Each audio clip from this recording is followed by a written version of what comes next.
Alhamdulillahilladzi khalaqal insana min 'alaq wa 'alamal insana ma lam ya'lam. Asyhadu an la ilaha illallah wa asyhadu anna Muhammadan 'abduhu wa rasuluh. Allahumma shalli 'ala Muhammad wa 'ala Muhammad amma ba'd. Qala Allah Ta'ala, a'udzu billahi minasyaitonir rajim. Bismillahirrahmanirrahim. Ya ma'syaral jinni wal insi in istaqatum an tanfudhu min aqtaris samawati wal ard fanfudhu la tanfuduna illa bisultan. Shadaqallahul azim. Alhamdulillah, tsumma alhamdulillah, puja dan syukur marilah senantiasa kita panjatkan kehadirat Allah Subhanahu wa taala yang terus memberikan nikmat pada kita semua berupa berbagai macam kenikmatan yang jumlahnya tidak terhitung dan jenisnya pun juga bermacam-macam. Salawat serta salam semoga senantiasa tercurah pada junjungan kita Nabi besar Muhammad sallallahu alaihi wasallam. Alhamdulillah, bapak-bapak, para asatid, para sesepuh yang dirahmati Allah, untuk pertama kali saya silaturahim ke sini, ke masjid ini. Kita sharing kemauan nggih, sharing saja karena tentang tema yang diberikan kepada saya, yaitu amalan-amalan di bulan Zulhijjah. Niki sudah, insya Allah panjenengan sudah hafal, insya Allah. Ini biasanya pakai bahasa apa Pak? Indonesia apa Jawa? Campur ya? Buatan Inggris ya? Buatan Inggris loh, buatan Indonesia masalah ya. Jadi kula diberikan diberikan tema materi tentang amalan-amalan di bulan Zulhijjah. Zulhijjah bulan terakhir dalam kalender Hijriah, sebelum Muharram nanti ada Zulhijjah. Yang menjadi istilahnya dialog selama ini antara lain adalah puasa di awal Zulhijjah.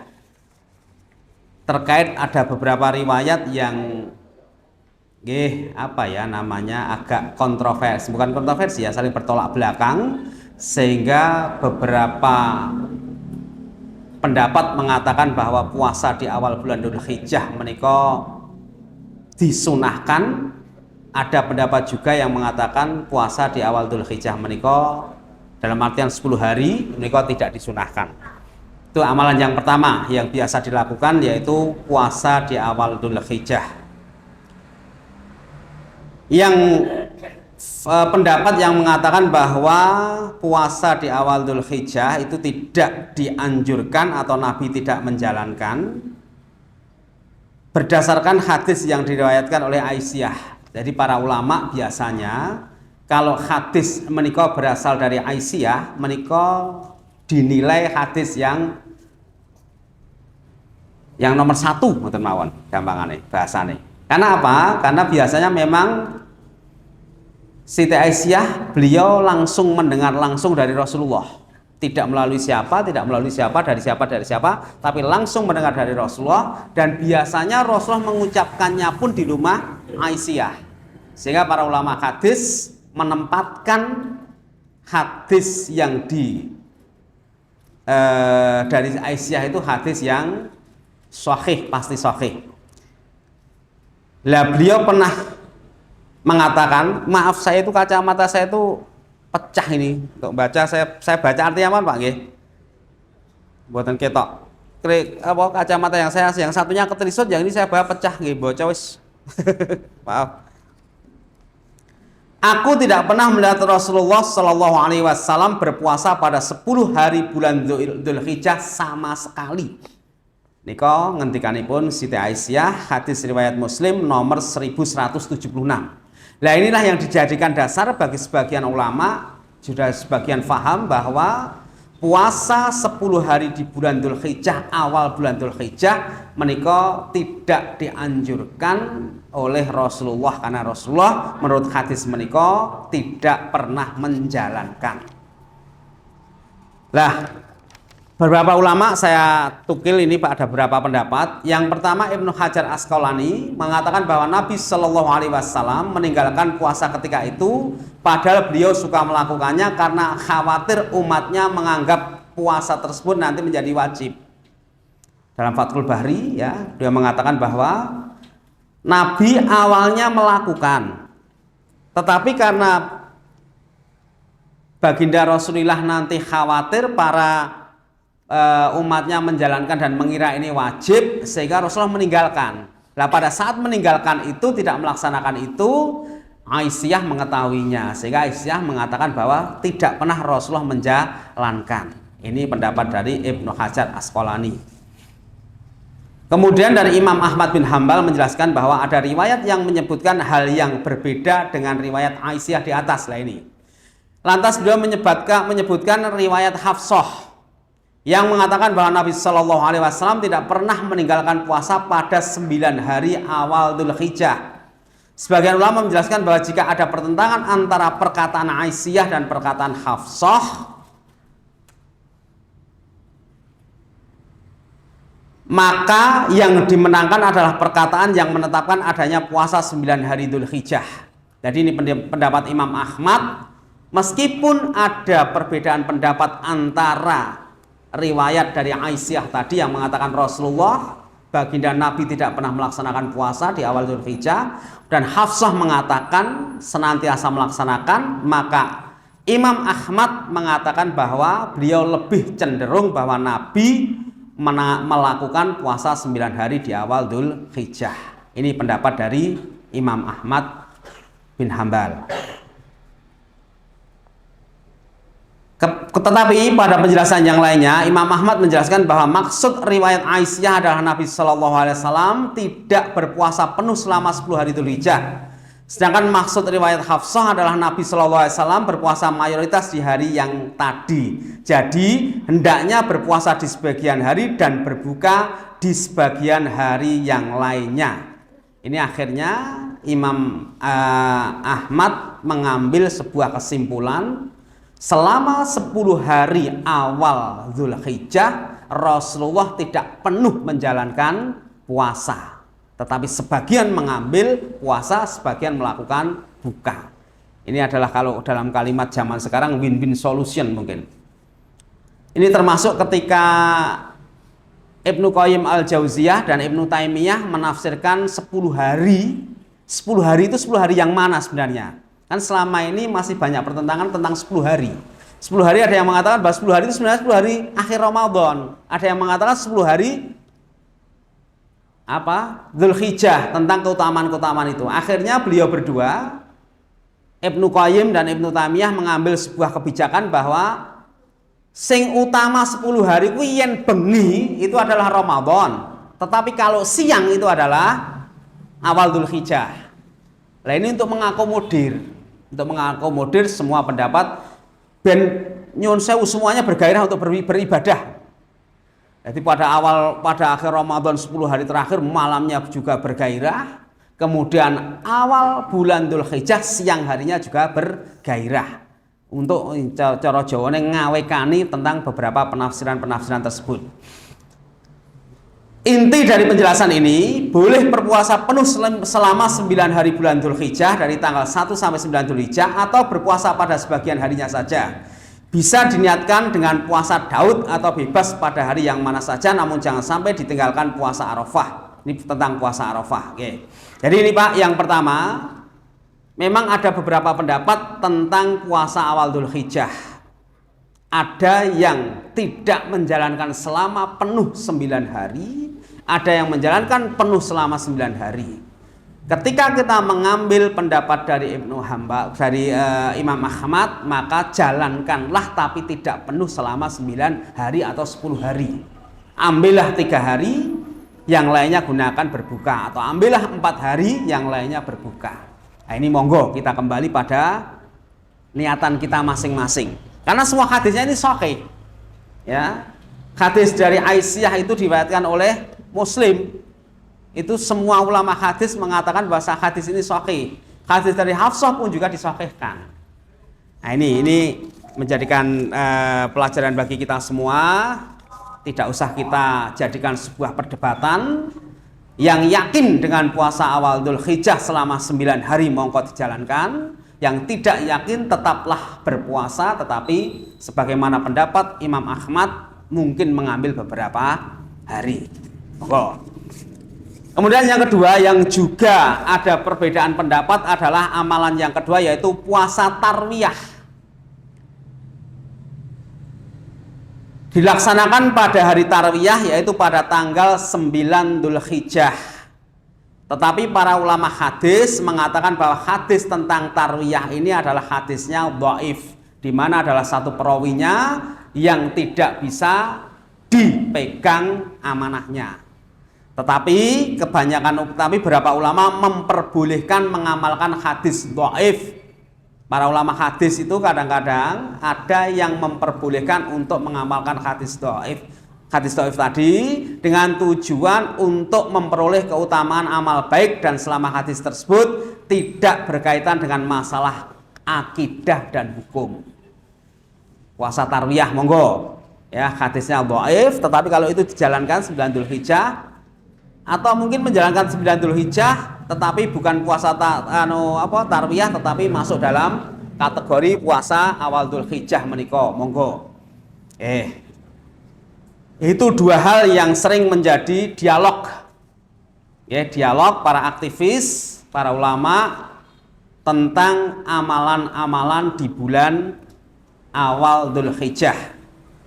Saya kira tidak ada masalah, monggo. Yang yakin untuk menjalankan sekali lagi kita jalankan, yang kurang yakin mungkin tidak menjalankan atau mengambil beberapa hari dari amalan-amalan tersebut. Dan yang amalan yang selanjutnya adalah yang pasti adalah meningkatkan semua amal soleh. Rasulullah menganjurkan untuk memperbanyak amal kebaikan pada hari-hari awal Dzulhijjah. Sebuah hadis riwayat Bukhari, Rasulullah bersabda, tidak ada perbuatan yang lebih disukai oleh Allah Subhanahu wa taala daripada perbuatan baik yang dilakukan pada 10 hari pertama bulan Dzulhijjah. Para sahabat bertanya, "Ya Rasulullah, walaupun jihad di jalan Allah?" Rasulullah menjawab, "Walau jihad pada jalan Allah, kecuali seorang lelaki yang keluar dengan dirinya dan harta bendanya, kemudian dia tidak kembali selama-lamanya, mati syahid." Jadi Rasulullah menggambarkan peningkatan amal-amal soleh di bulan Dzulhijjah ini nilainya lebih tinggi daripada berperang di jalan Allah, kecuali yang perang itu mati syahid. Nah, ini monggo. Ini sudah menjadi mafhum para ulama bahwa awal Dzulhijjah, bulan Dzulhijjah, kita tingkatkan amal-amal soleh kita. Apapun amal soleh itu. Kita baca Al-Quran lebih banyak, kita ketahui maknanya lebih dalam, datang ke masjid juga lebih banyak, kita intensifkan datang ke masjid, intensitasnya kita perbanyak. Saya itu nyuwun sewu, ini sekedar selingan, sekedar intermezzo. Saya itu agak prihatin beberapa kali. Tahun 2014 saya melakukan survei kecil-kecilan. Ketika saya ngisi pengajian di beberapa masjid, saya tanya, masjid ini masih ada remaja masjidnya napa mboten? Dari 18 masjid yang saya tanya, mulai dari Mojosongo sampai Karanggede, itu yang 13 menjawab sudah tidak ada remaja masjidnya. Sementara yang menjawab masih ada remaja masjidnya hanya 5 masjid. Ini menjadikan perhatian kita semua. Ternyata generasi muda sekarang menikah sudah tidak tertarik untuk berangkat ke masjid. Termasuk masjid tempat saya, Bapak-bapak. Masjid tempat saya itu kalau ada kegiatan, ini sing ngeladen orang-orang seusia saya. Cah nom-nomnya lebih suka di rumah main HP, main game. Nah, ini perhatian kita semua. Salahuddin Al-Ayyubi pernah berpesan, jika suatu masjid sudah sepi dari anak-anak dan generasi muda, tunggu kehancuran umat Islam di daerah itu. Nah, terus mungkin memang sudah nggak ada generasi muda yang adzan sinten, yang imam sinten, nggak ada. Ya. Jika suatu masjid sudah sepi dari anak muda dan anak-anak, tunggulah kehancuran umat Islam di daerah itu. Dari 18 masjid saya tanya, yang 13 masjid sudah tidak ada remaja masjid. Misalnya. Perintah Rasulullah untuk berangkat ke masjid itu bagaimana toh, Pak? Mungkin sudah hafal semua, nggih? Masih kemutan mboten? Perintah Rasulullah untuk berangkat ke masjid itu ketika apa? Ini nanti kita sosialisasikan ini. Jadi ada orang buta namanya Umi Maktum menghadap Rasulullah. Dia bertanya pada Rasulullah, "Wahai Rasulullah, saya ini buta.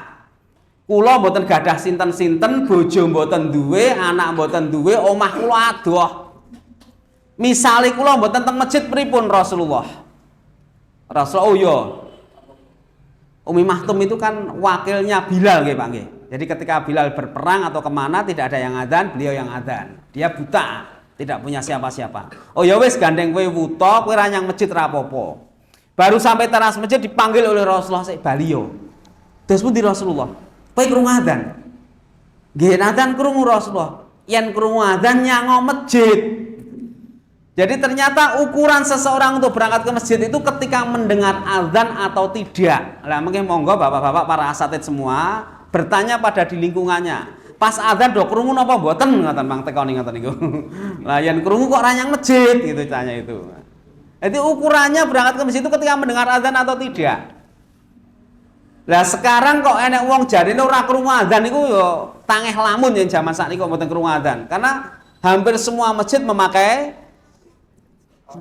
kayak gitu sound system, kecuali yang patuh dengan aturan Pak Menteri, Gus Menteri ini kan jadinya kok nyileke. Ada yang patuh betul Pak? Kan suruh nyileke itu suaranya. Oke, monggo kita tingkatkan amal soleh kita selama bulan Dzulhijjah ini sebanyak-banyaknya. Karena Rasulullah bersabda itu adalah bulan yang sangat baik. Apa saja, oke? 10 sunnah harian kita jalankan semua. Ya, daripada mencari-cari hal yang belum jelas, kadang-kadang nyon sewu ya. 10 sunnah harian malah kita tinggalkan. Rasulullah itu kan punya 10 sunnah yang oleh para ulama dinamakan sebagai 10 sunnah harian. Yang pertama adalah jelas membaca Al-Quran. Yang kedua jamaah ke masjid. Yang ketiga sholat sunat rawatib. Yang keempat sholat qiyamul lail. Yang kelima sholat duha. Yang keenam sholat duha sudah. Yang keenam memperbanyak membaca istighfar. Yang ketujuh setiap hari bersedekah. Yang kedelapan memperbanyak wudhu. Yang kesembilan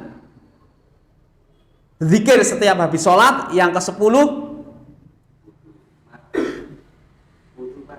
wudhu sudah, lupa saya ulangi ya. Yang pertama sholat jamaah ke masjid. Yang kedua membaca Al-Quran. Yang ketiga sholat sunat rawatib. Yang keempat qiyamul lail. Yang kelima sholat duha. Yang keenam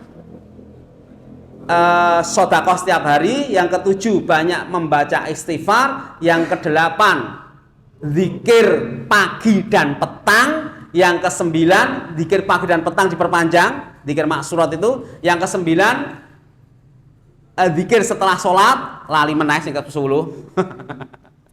Nah, monggo itu kita perbanyak Bapak, monggo memperbanyak amal soleh 10 sunnah harian yang wajib-wajib insya Allah tidak ada masalah bagi kita. Ya, sholat ke masjid pun saya yakin insya Allah bapak-bapak adalah para pemakmur masjid. Qiyamul lail monggo. Wa minal laili fatahajat bina filatalak asa ayaba'asaka rabbuka maqamam mahmuda. Doanya apa qiyamul lail? Wa qur rabbi adkhilni mudkhala sidqi wa akhrijni mukhraja sidqi wa ja'ali miladunka sultanan nasira. Monggo. Dan yang ketiga membaca Al-Quran dan seterusnya. Monggo itu kita perbanyak selama. Berarti selain bulan Dzulhijjah enggak, yo iyalah kita perbanyak juga, tetapi intensitasnya lebih kita tingkatkan. Kemudian memperbanyak membaca zikir, yakni takbir, tahmid dan tahlil. Disyariatkan pada hari 10 pertama bulan Dzulhijjah memperbanyak membaca kalimat thayyibah, yaitu takbir Allahu Akbar, tahmid alhamdulillah dan tahlil la ilaha illallah. Amalan sunnah Dzulhijjah ini berdasarkan sabda Nabi yang artinya tidak ada hari-hari yang mulia di sisi Allah dan dicintai olehnya untuk beramal soleh daripada hari-hari yang 10 itu. Maka perbanyaklah oleh kalian padanya membaca tahlil, tahmid dan takbir. Hadis riwayat Ahmad.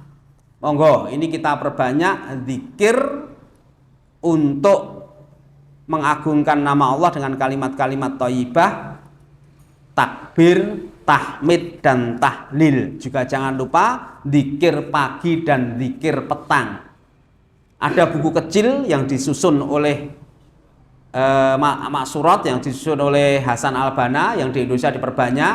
Kalau di Solo diterbitkan di Ngeruku itu sudah diteliti oleh Allahyarham Ustadz Muinidillah. Insya Allah hadisnya sahih semua.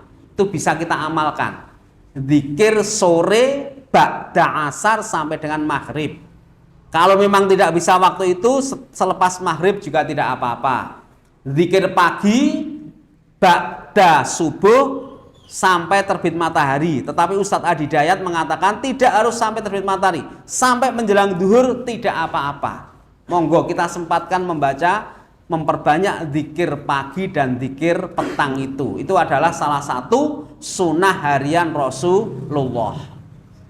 Tetapi nyuwun sewu, kadang-kadang kita mengejar target. Saya sering melihat nyuwun sewu, orang berzikir itu kadang-kadang mengejar target jumlah. Jadi mengejar target kualitas, tidak mengejar target kuantitas, tidak memperhatikan target kualitas. Maksudnya bagaimana? Kadang-kadang berzikir dalam jumlah yang banyak nih sing dibaca bonus. Alhamdulillah, bar.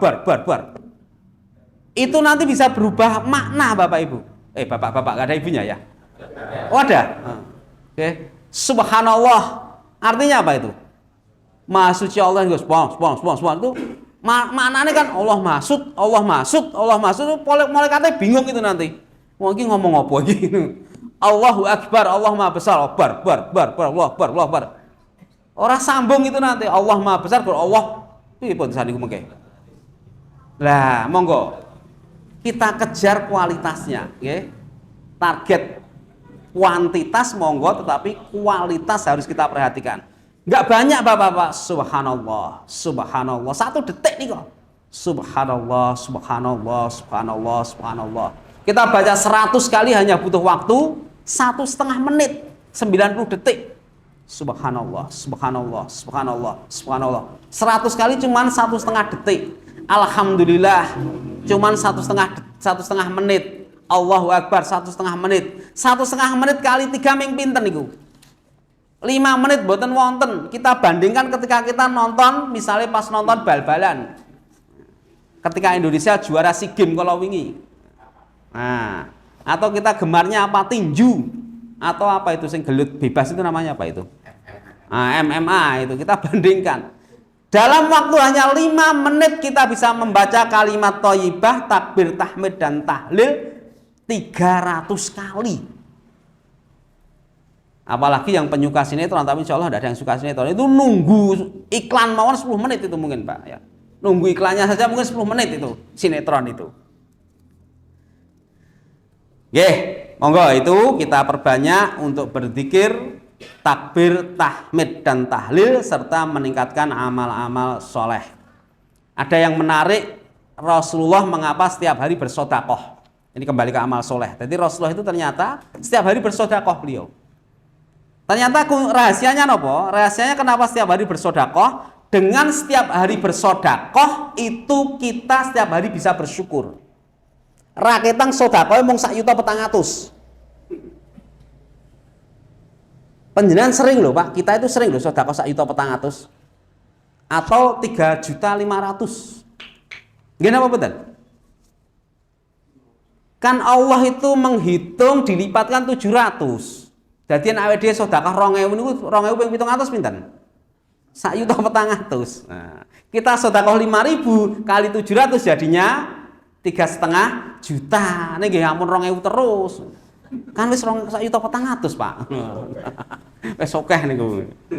Nah, ketika kita tiap hari bersedekah, maka pada saat sedekah kita biasanya bersyukur. Alhamdulillah ya Allah, aku jek diparingi rezeki jek iso sedekah. Alhamdulillah ya Allah, aku jek iso nyambut gawe, iso ndek rezeki, aku jek iso sedekah. Alhamdulillah ya Allah, ada orang yang mungkin di bawah saya yang tidak mempunyai rezeki.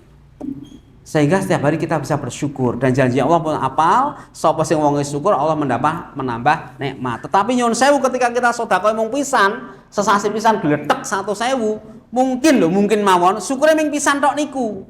Pas sedekah niku, liya-liya dinane lali ra syukur. Syukur secara rezeki. Pisan 1.000 alhamdulillah aku iso sedekah. Bandiku sesuk ora sedekah lali, sehingga lebih baik dipecah mawon. 100.000 bendaknya 3.000, tapi rutin lebokke kotak. Nah, kadang-kadang Rasulullah itu memberikan contoh-contoh yang luar biasa, yang mengandung makna yang kadang-kadang di luar perkiraan kelolaan panjenengan sedaya. Isai pun jaminan, Pak. Kurang seperawat, nggih. Nggih, kemudian yang selanjutnya adalah nah ini jelas nggih, menyembelih hewan kurban pasti. Menyembelih hewan kurban, nah ini sedikit, ini agak panjang sedikit tentang hewan kurban. Para ulama mengatakan, termasuk Al-Ghazali mengatakan bahwa hakikat dari penyembelihan hewan kurban adalah menyembelih atau membunuh sifat-sifat binatang yang ada dalam diri manusia. Hakikat tujuan, salah satu ya pendapat ini, salah satu tujuan penyembelihan hewan kurban adalah membunuh atau menyembelih sifat-sifat hewani yang ada dalam diri manusia. Nah, pertanyaannya, apakah memang benar dalam diri manusia itu ada sifat hewani? Nah, ternyata Allah banyak sekali menerangkan di dalam Al-Quran tentang sifat-sifat hewani yang ada dalam diri manusia. Yang pertama adalah sifat anjing. Mengapa? Allah menjelaskan di dalam surat Al-A'raf, semua sudah hafal insyaallah, walau syi'na la rafa'nahu biha walakinnahu akhlada ilal ard wattabahahu famathaluhu kamathalil qalb in tahmil alayyal has aw tatruhul yalhas dzalika masalul qaumil ladzina kadzdzabu bi ayatina faqsusil qasasa la'allahum yatafakkarun. Ini sifat pertama, sifat binatang pertama yang dijelaskan oleh Allah yang ada di dalam Al-Quran, yaitu sifat anjing. Nah, ini kita sembelih seiring dengan amalan bulan Dzulhijjah, yaitu menyembelih hewan kurban. Dan kalau kami menghendaki, sesungguhnya kami tinggikan derajat mereka dengan ayat-ayat ini. Tetapi dia, para manusia yang melewati batas tadi, cenderung kepada dunia dan menuruti hawa nafsunya yang rendah. Maka perumpamaannya adalah seperti anjing. Seperti anjing, ya. Famathaluhu kamathalil kalb. Orang yang menuruti hawa nafsu tadi perumpamanya seperti anjing. Intahmil alayyal has au tatrukul yalhas. Yang namanya anjing ketika dihardik dia menjulurkan lidah, didiamkan pun juga dia tetap menjulurkan lidah. Niki anjing, Pak, nggih. Dados mengke nyuwun sewu ketika kundur dari mriki survei, Pak. Pados anjing mang getak kira-kira melet napa mboten? Utawi mang tokaken melet napa mboten kinten-kinten. Yen melet berarti mesti bener ngendikan Allah. Intahmil alayyal has, ketika kamu hardik anjing itu yalhas menjulurkan lidah, autat rugul yalhas mbok toke wae tetap menjulurkan lidah. Maksudnya apa? Dikuandani apa wae tetap seperti itu. Anjing itu hanya patuh kepada orang yang memberi makan. Nah, saat ini fenomena ini sudah terjadi. Banyak orang yang hanya patuh taat tunduk kepada yang memberi makan atau memberikan keuntungan. Terhadap orang yang tidak memberikan apa-apa, makan dan keuntungan wis bel nyon saya wis preke, ragagas. Nah, perilaku inilah perilaku anjing. Ya. Hanya patuh taat kepada orang yang memberikan makanan yang ngopeni dia, dan dia cenderung menurutkan hawa nafsunya. Nah, monggo ini amalan pada saat penyembelihan hewan kurban adalah menyembelih sifat binatang yang ada dalam diri manusia. Yang pertama adalah sifat anjing. Yang kedua, sifat yang kedua adalah sifat binatang ternak. Walaqad dara'na li jahannama katsiran minal jinni wal insi lahum qulubun la yafqahuna biha ila akhiri. Panjenengan pun hafal semua. Dalam surat Al-A'raf 79 yang artinya, dan sungguh kami akan mengisi neraka jahanam kebanyakan dari golongan jin dan manusia. Mereka memiliki hati tetapi tidak dipergunakan untuk memahami ayat Allah. Mereka memiliki mata tidak digunakan untuk melihat tanda-tanda kekuasaan Allah. Dan mereka mempunyai telinga tidak digunakan untuk mendengarkan ayat Allah. Mereka itu seperti binatang ternak, bahkan lebih sesat lagi. Mereka itu adalah orang-orang yang lengah. Ini sifat binatang yang kedua yang berpotensi ada dalam diri manusia, yaitu binatang ternak. Binatang ternak niku napa to, Pak? Kebo, sapi, wedhus, unta, jaran, kuldi. Itu taunya hanya makan, tidur, kawin. Tidur, makan, kawin. Ngoten niku tok, Pak.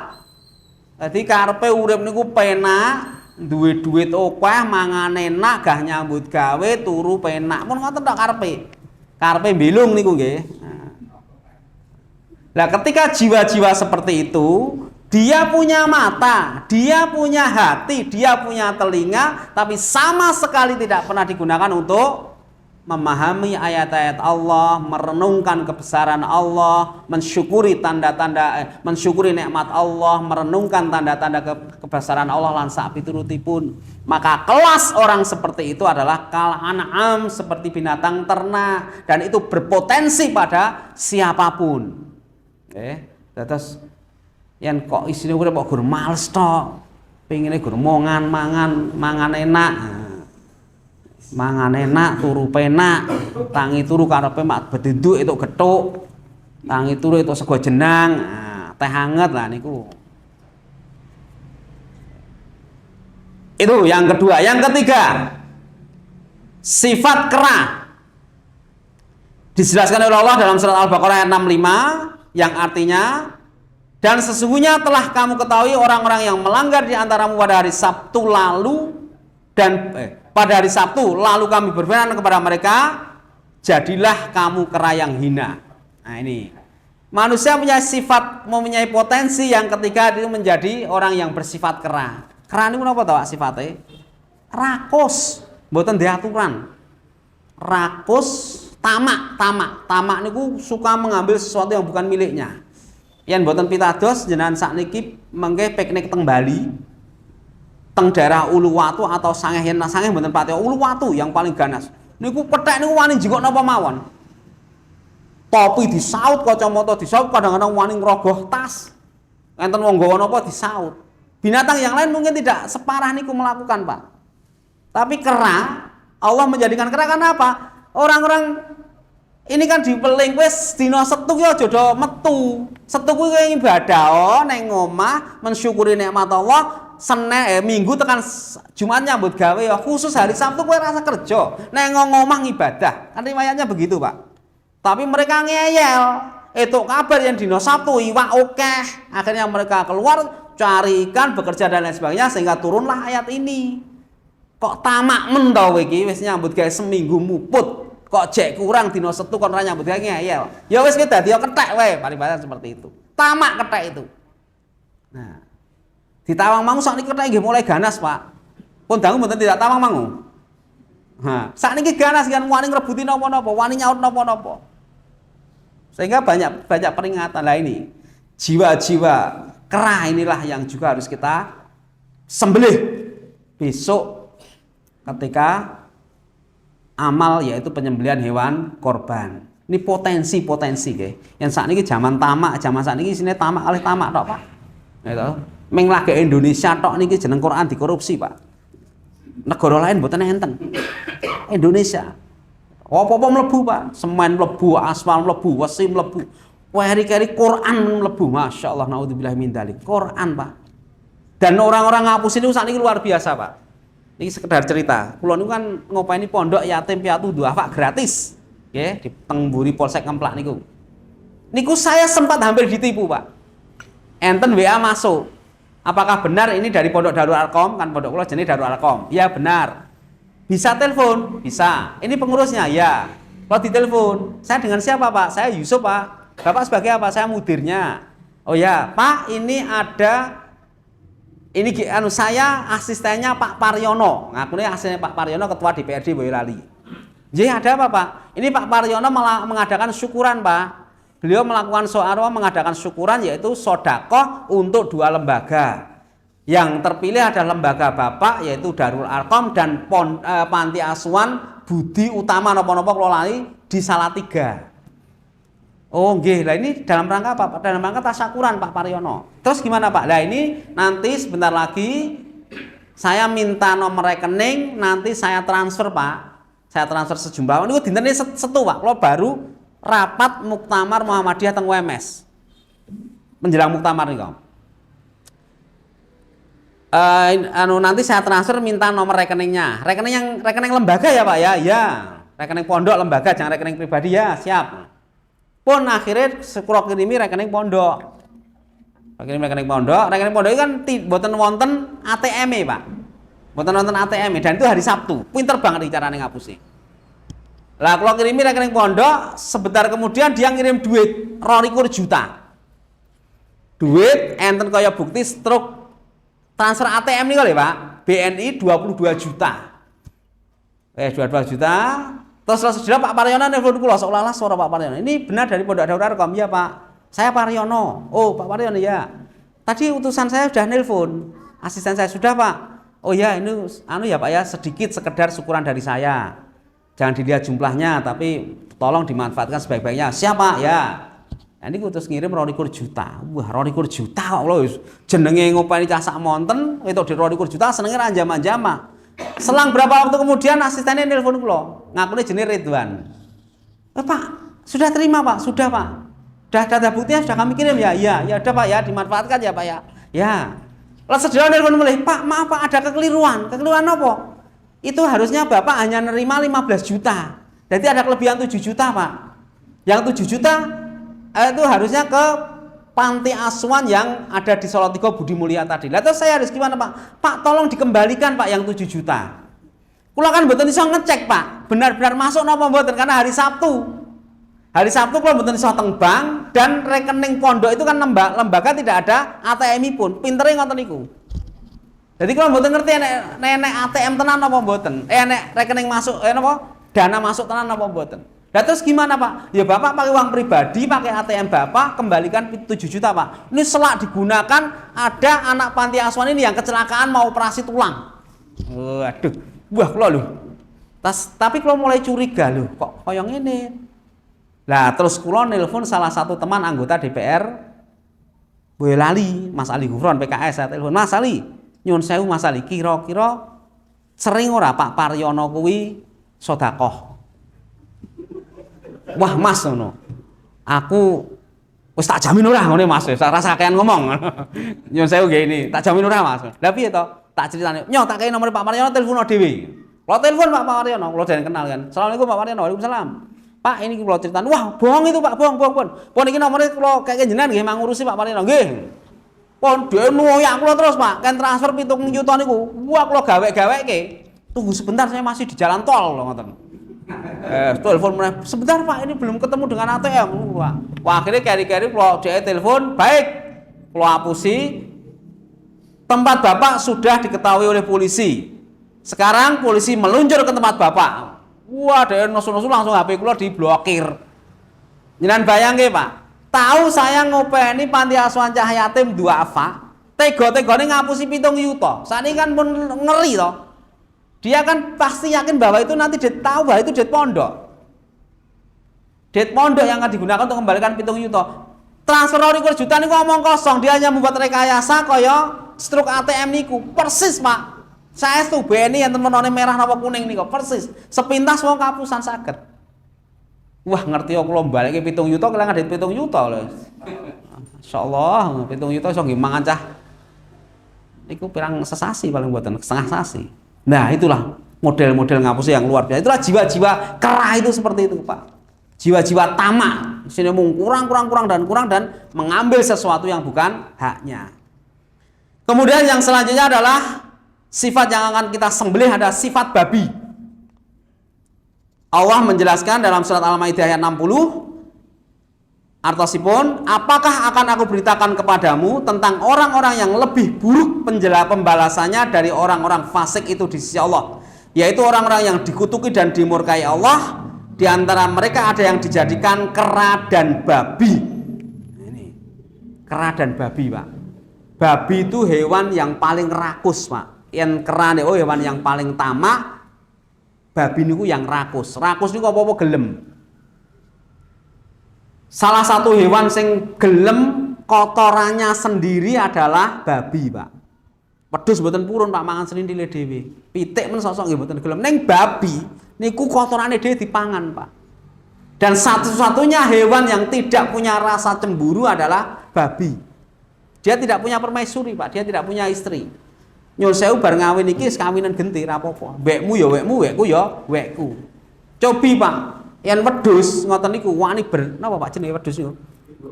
Berik, Pak. Ketika dia merasa pasangannya diganggu wani berik.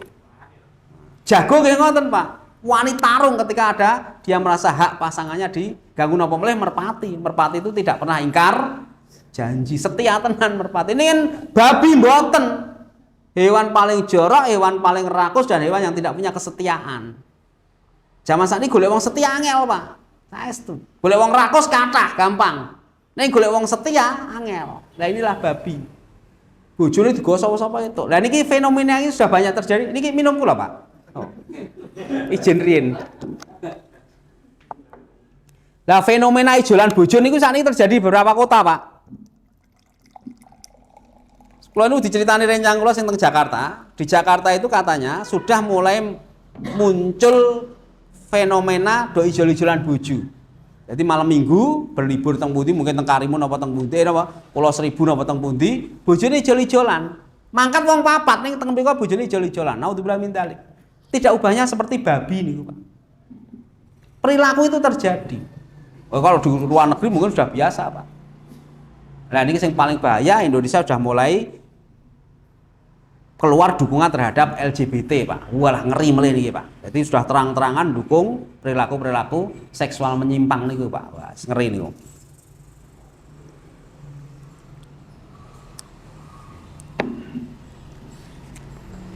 Oke, kemudian yang selanjutnya adalah penyembelian sifat laba-laba. Dijelaskan oleh Allah manggen wonten surat Al-Ankabut ingkang artosipun perumpamaan orang-orang yang mengambil pelindung-pelindung selain Allah adalah seperti laba-laba yang membuat rumah, dan sesungguhnya rumah yang paling lemah adalah rumah laba-laba kalau mereka mengetahui. Maksudnya pun apa, Pak? Rumah laba-laba, mengapa Allah mengambil laba-laba sebagai perumpamaan? Karena rumahnya lemah. Orang-orang itu banyak sekarang tidak pede dengan kekuasaan Allah. Lemah mereka itu. Mereka percaya diri ketika merasa ada dukungan, percaya diri ketika ada nyuwun sewu jimat, percaya diri ketika ada hal-hal di luar kekuasaan Allah lagi percaya diri. Tapi mereka nggak percaya diri dengan kehendak Allah, tidak percaya dengan kekuasaan Allah. Pun fenomena seperti ini sekarang banyak sekali. Ya, jenengan nyuwun sewu ke warung-warung enek kaca ditempelke ning dhuwur lawang. Enek kaya napa nika jenenge? Gombal ditempelke ning dhuwur lawang. Itu orang-orang yang tidak punya percaya diri, tidak punya percaya terhadap Allah. Pun adzan, Pak. Nggih. Nggih itu, jadi sifat laba-laba yang rumahnya sangat lemah niku maksudnya apa? Lemah dalam artian akidahnya, lemah dalam artian kepercayaan terhadap Allah, itu harus kita sembelih. Yakin bahwa pertolongan Allah luar biasa. Ya, semua orang punya masalah, tapi yakin bahwa Allah memberikan masalah pasti ada jalan keluar. Ya nenten wong ngomong uripe ra ndek masalah, itu ada seorang psikolog Inggris yang Elizabeth B. Holton namanya, mboten itu. Ketika ada orang bilang bahwa hidupnya tidak punya masalah, justru dia dalam masalah yang besar. Urip ora ndek masalah niku mboten mau. Semua punya masalah. Cuman memang istilahnya apa? Kelasnya masalah niku benten-benten, gitu. Bagi orang yang punya duit banyak, kehilangan duit 100.000 wis ra krasa. Tapi bagi kita, kehilangan duit 100.000 lah dompet diwolak-walik, kasur diwalik, tas disuntak. Tapi dia suatu saat akan punya masalah juga, kehilangan duit mungkin puluhan juta. Oke, mungkin itu ya Pak ya, sudah adzan. Yang terakhir adalah puasa Arafah, Pak. Oke, puasa Arafah malah belum saya sebut. Puasa Arafah saya kira sudah hafal semuanya. Nah, ini juga menjadi kemarin jadi diskusi, Pak. Ini kok menjadi diskusi saya dan teman-teman. Puasa Arafah menghapus dosa 1 tahun sebelumnya dan 1 tahun yang akan datang. Timbul pertanyaan dari salah satu kawan saya, lah wong nglakoni dosa durung kok wis diampuni iki piye? Nah, itu akhirnya menjadi percakapan yang luar biasa. Nah, ini. Ada yang menjadi itulah kemurahan Allah. Ada yang menjawab, memang Rasulullah itu kadang-kadang membuat sesuatu itu dibuat hiperbolisme. Seperti misalnya yang kue pengen ngerti wong iman dibanding ke wong ra iman, golek sapi sing ulese ireng, yen neng kono enek sing warna putih ya kuwi wong iman. Berarti perbandingannya triliunan itu, Pak. Padahal penduduk dunia ini hanya 8 miliar. Nah, teman saya ada yang menganalogikan seperti itu. Tapi wallahu alam ya, tapi yang jelas monggo puasa Arafah kita jalankan ming sedina mawon tok pun. Nggih. Memang poso niku nyenengke sing mboten nyenengke nahan lapar dan haus niku lho, Pak. Nah, liyane nyenengke, sing mboten nyenengke menahan lapar dan haus.